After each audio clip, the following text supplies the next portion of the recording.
সৃষ্টি করা।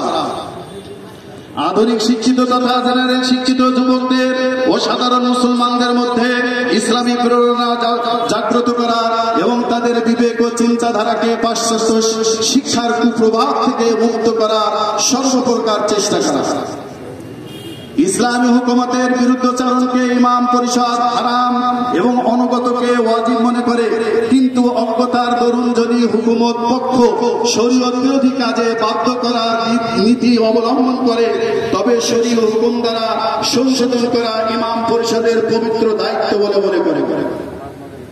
ইমাম পরিষদের কোন সদস্য যদি আহলে সুন্নাত ওয়াল জামাতের বাইরে কোন ভ্রান্ত মতবাদ ভিত্তিক ও আকীদাভুষ্ট সংগঠনের সাথে জড়িত থাকে, যার কারণে ইমাম পরিষদের সুনাম ক্ষুণ্ণ হয়, তাহলে সেই ইমাম পরিষদ থেকে বহিষ্কার বলে গণ্য হবে। কুষ্টিয়া জেলা ইমাম পরিষদ সকল ইমামগণের ঐক্যবদ্ধ একটি প্ল্যাটফর্ম সংগঠন। ইমামগণের মধ্যে পারস্পরিক সহযোগিতা বৃদ্ধির প্ল্যাটফর্ম।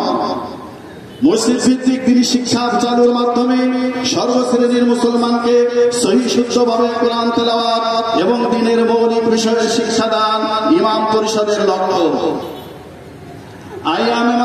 আইম্মায়ে মাসাজিদের ঐক্য দৃঢ় করার লক্ষ্যে জেলা ও থানা ভিত্তিক বিভিন্ন প্রোগ্রাম তথা সিরাত ও ওয়াজ মাহফিলের আয়োজন করা। কল্যাণ তহবিল গঠনের মাধ্যমে বিপদগ্রস্ত ইমাম ও সাধারণ মুসলমানদের সাহায্য প্রদান। জুম্মার বয়ান, বক্তব্য, লিখনি সহ সম্ভাব্য সকল মাধ্যমে ঐক্যবদ্ধভাবে হকের আওয়াজ বুলন্দ করা। মহানবী সাল্লাল্লাহু আলাইহি ওয়াসাল্লামের পক্ষ হতে ইমাম ও উলামায়ে কেরামদের উপর অর্পিত দায়িত্ব ঐক্যবদ্ধভাবে পালন করা। সর্বসাধারণের নিকট ইসলামের সঠিক বিষয় তুলে ধরা এবং ঈমান আকীদার বিরোধী মতবাদের ব্যাপারে জাতিকে সচেতন করা ইমাম পরিষদের লক্ষ্য।